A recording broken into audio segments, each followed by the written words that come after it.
Most of us here know what agriculture is. If we were to say what is it, we would talk about ranches. We would talk about large-scale production. We would talk about large-scale processing facilities. But we've also come to understand that's not all that agriculture is. We understand, and Greg's talk underscored this, that agriculture is a tremendously strong value chain that is interwoven throughout the Colorado economy, and particularly into the urban areas of Colorado as well. Agriculture is things like vertical agriculture. It's local foods, it's farm to table.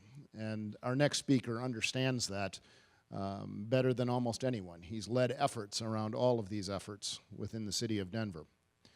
When Michael Hancock was elected the 45th mayor of the city of Denver, his accomplishments since that time have focused, as every governmental leaders have, on coming out of the recession. And Mayor Hancock has done remarkable work in terms of restoring budgets, restoring services, and dealing with the aftermath of the recession. But I would say more important than those accomplishments, as impressive as they are, is that through all those things, he has never lost the focus on why government exists, and that is to serve people. I think in the strong and very real tradition of rural Colorado and of agriculture, his administration has characterized helping your neighbor. He has been an absolutely visionary leader in what I consider to be one of the most innovative projects that may occur within the city of Denver and the state of Colorado in the time that I have been here, which is the redevelopment of the National Western Stock Show Complex. Under his leadership, on behalf of the city of Denver, along with Colorado State University, the folks from the Stock Show, and our partners from History Colorado and the Denver Museum of Nature and Science, that project offers some real potential for us to improve agribusiness and to improve something that has been near and dear to all of our hearts, the topic of ag literacy in an increasingly urban world. But Mayor Hancock has also never allowed that conversation to be limited to those topics. Just as this project goes beyond the buildings at the complex, he's made sure that it involves federal, state, local road improvements, light rail improvements, redevelopment along the river, and he's made sure that we kept our focus well beyond agribusiness and ag literacy and into K-12 education, into fostering students going into STEM education, and into making sure that the neighbors in that area are helped by this entire project. Ladies and gentlemen, I hope you'll join me in welcoming someone who is a leader in urban agriculture, understands the importance of agriculture in our state, the 45th mayor of the city of Denver, and my friend, Michael Hancock. Frank, absolutely. Thank you, Dr. Frank, and let me just tell you, first of all, I appreciate the very generous introduction. Dr. Frank and his entire administration, Amy, have been just unbelievable in helping Denver advance this concept of establishing the important roots of agriculture in the urban core, in Denver in particular, but also how we envision and imagine our National Western Center. And we are so excited to have CSU as a partner. This is groundbreaking and a tremendous opportunity to really, I think, leverage what Dr. Graff has pointed out, and that is how the urban centers have really emerged as a place for innovation and as a place to really reestablish the values around agriculture. And so thank you, Dr. Frank, and the entire CSU campus, and we look forward to partnering with you as we go forward. Let me also acknowledge the presence now of our entrepreneur-in-chief, the governor of the state of Colorado, John Hickenlooper, who will be addressing you in just a moment. But thank you, Governor, for joining us today. Go ahead, stand up. They saw you walk in, but our governor is in the house. I want to thank COIN for keeping Colorado at the forefront of innovation. Every year, COIN does a wonderful job in acknowledging and bringing forward our opportunities around innovation. And so I'm excited to be here again yet as part of another COIN project. And of course to CSU again for the tremendous leadership. I was so rooting for your basketball team. And let me just say at the onset, I too was a little pissed off you got jinxed on the NCAA tournament. I'm just saying. I don't know how you get, well, we'll deal with that. You know, it's good to be back on the campus. When I was a high school student, I came up every year as part of a statewide student leadership conference. And we would spend 3 nights and 4 days here at CSU learning about the concepts of leadership. And this campus has changed so much. Dr. Frank and all of the folks involved in CSU have done such a tremendous job.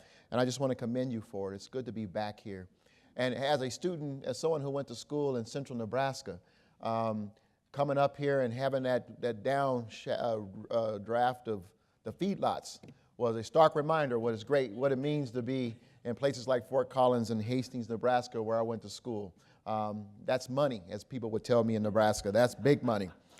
So it's a pleasure to be here. Sustainability means so much to me and to my administration, and it means more than simply going green, saving energy and saving water.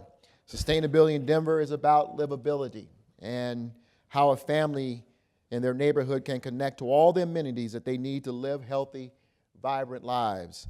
A key component of that is the access to healthy, affordable food, of course. And according to the 2010 census, Denver grew by 100,000 people in 10 years. And we're forecast to grow by another 100,000 people in this current census period. Aside from, and just give you an example, when I became mayor, Denver was at a 620,000 population. Today, as of yesterday, we were at 672,000 people in our city. And aside from the usual questions, you have to ask yourself, when faced with so much growth, how are we going to handle that many people on our roads, and where are we going to find the water? You have to ask the less obvious questions as well, like how are you going to feed such a population influx? Growing up, I saw how hard it was as a 10th of 10 children, as a single mother, just to keep food on the table. There were many nights where we were hungry. There were many nights where we saw the disadvantages of growing up in a food desert. I know that Denver has families across the city facing the same reality today. In Denver, innovation in the food system means finding new ways to broaden access for our residents. 2 years ago, in March 2013, we released our 2020 sustainability goals for the city and county of Denver. For the city's operations, our goal is to acquire at least 25% of food purchased in City Hall from sources that are grown or processed entirely within Colorado. And we sent a challenge to the community. To create a goal, we created a goal to grow or process at least 20% of the food purchased in Denver entirely within Colorado. We have seen in Denver and in cities across the country the trends toward urban agriculture to make up for gaps in the food system caused by food deserts.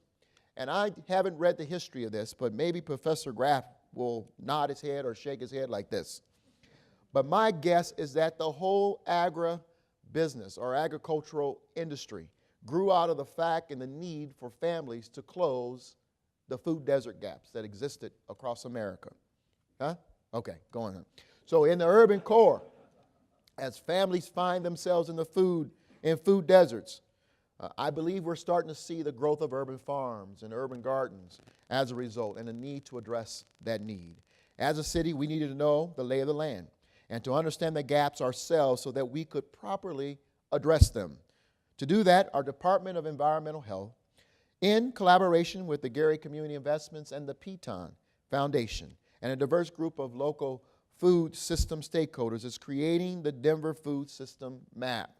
The map is a database of food system-related resources in and around Denver that will enhance Piton's existing Community Facts web application by adding GIS layers related to food assets, such as community and school gardens that exist, wholesale farmers and retail markets, where food deserts exist, food producers, processors, and hub and more, so that we can move in with a much more data-driven process to address some of the challenges.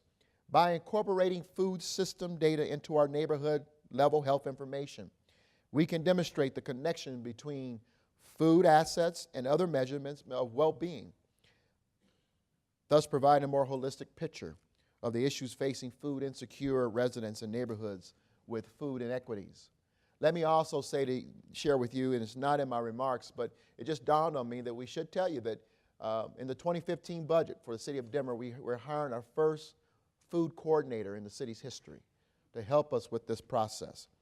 This innovative approach to identifying food system gaps will assist agencies and a multitude of stakeholders in our efforts to develop data-driven solutions, including tailoring programs, coordinating agency goals, strengthening grant applications, communicating effectively with policymakers about the importance of the food system in addressing health and quality of life issues. While this is a tool that we will utilize in the near future, we have already been hard at work. Not only have we been growing local food products at Denver International Airport and the Colorado Convention Center. You may not notice, but if you drive up Spear in Denver, you will see gardens on the side of the convention center where we are actually moving that produce into the convention center and serving our conventioneers. I was proud of the City Council recently when they unanimously passed my administration's residential home sales zoning ordinance, which allowed the city to take advantage of the 2012 Colorado Cottage Food Act by permitting residents in our city, in most areas, to sell homegrown products, produce, and some homemade food items. This ordinance is more than just increasing access to healthy foods in our neighborhoods. It allows our residents to create localized economic activity as well, and we have to agree that's just as important. Denver has also begun to go into our most food insecure neighborhoods and create local food hubs where we can bring food from farm to table, as referenced by Professor Graff. The first such hub will be at our Westwood Food Cooperative in one of Denver's most economically challenged neighborhoods. We partner with an organization called Revision, a local food system nonprofit, to acquire a 79,000 square foot site where the cooperative will operate. With the city's support, this catalytic project aims to revitalize Morrison Road, the Morrison Road area, into a destination for all of Denver residents, owned and operated by the residents of Westwood. The cooperative will include a 10,000 square foot food hub, commissary kitchen, grocery store, and cafe right there on Morrison Road. Again, this is one of our most economically challenged communities. Through the cooperative, Revision is showing what place-based economic models should look like. This is a business that exists to serve the needs of a specific community and therefore can never be uprooted and outsourced somewhere else. Our goal here is really simple. Create a livable community where residents can walk, bike, and play, and where fresh foods are as accessible as jobs, healthcare, and education. And we won't just stop at the Westwood facility. We like to develop several such facilities around Denver, so this is really our model. Now, to what Professor Graff talked about in terms of the National Western Center, which I consider Denver's greatest opportunity for driving innovation in foods, in the food system, and will be the opportunity to redevelop one of our greatest gems, the National Western Stock Show site. I'm very, very excited about it, and again, I'm very excited about CSU's role in helping to make this happen. The new Western Center will serve as a physical and virtual campus for conversations and local to global conferences about food systems, safety, resilience, feeding a global population projected to be at 9 billion by 2050. The site itself will produce food, perhaps for an on-site farm-to-table restaurant or outside vendors, but we are also working to identify appropriate needs with community organizations and our Office of Economic Development that are already doing good work in these areas. The center will have research plots and lab space for innovation around crops and livestock, and can host CSU and guest researchers in collaboration with business partners. We want to make that red bubble a little bigger, Professor Graff. These existing partners will work together and bring in other institutions to teach about food and the linkages between food and water, health, the environment, and energy. And we will have done with startup accelerators, as we have done with startup accelerators around the city for tech entrepreneurs. We hope to incubate new food and agriculture-related businesses as well. We are seeing this industry grow exponentially in Denver, where small businesses are going into these incubators and they're coming out as stronger businesses ready to contribute and hopefully grow to much larger businesses in our marketplace. We will also work collaboratively with the industry to provide internships and mentorships, opportunities to our youth interested in ag-related careers, and provide training to support ag business partners and their changing workforce. Also at the site is the Denver Urban Extension Center, which will focus on continuing its existing programs with a focus on urban homesteading. Urban farming, backyard produce sales, and safety keeping chickens, goats, bees, etc. will all be a part of this extension center. Links to other topics like energy and continuing to reach a variety of lifelong learners with practical information informed by CSU research is a tremendous bonus and opportunity with this project as well. The 4-H program will also have a new setting where it can hold its extensive youth programs. The integrated nature of the center will allow for a wide range of cross-disciplinary discussions that go beyond traditional agriculture to touch on how food intersects with engineering, biology, genetics, ecology, remote sensing, political science, natural and human history, performing and visual arts, anthropology, and more. The opportunities are boundless here. We fully intend for the center to act as a hub of local to global audiences, attract both urban and rural food producers, and foster conversations like the ones happening at the summit and cement Colorado as a leader in ag innovation. And so we're on the same page, Professor Graff. All of you who are recognizing this opportunity, we're on the same page with taking over and becoming the Silicon Valley of agribusiness. Now, let me just close with this thought, because President Frank said this, and I think it's important to note. We're bringing this center into existing communities, Elaria, Swansea, and Globeville. Proud residents live here, have lived here for decades. They've raised their families. They have started businesses. Some have retired. These neighborhoods have perennially been overlooked, and quite frankly, in my words, are an example of what I would consider the past, some of the most degrading, dehumanizing environmental injustice that have ever occurred in an urban setting. We get a chance to correct this. We get a chance to provide training and job opportunities to these residents. We get a chance to improve their quality of life and maybe their home values. We get a chance for them to look outside their windows and be proud of the fact that around them there was a tremendous amount of public-private investment to uplift and to honor and cherish their neighborhoods. They have suffered from the lack of investment. And this project over the next 10 to 20, 30 years will give them a source of pride and to show that indeed all residents in Colorado, all residents in the city of Denver do matter. And so I'm honored to stand with CSU to transform this area. I'm honored to honor the 100-plus year history of the National Western Stock Show by saying you deserve the very best to compete against the very best around the world. And I'm proud to stand with the state of Colorado to continue to say that our Western heritage does indeed matter, and that the birthplace of it right here in Denver, Colorado, will continue to shine throughout the rest of the world as we make an investment that will last for the next century. Thank you for the opportunity to be here. God bless you all. Look forward to working with you.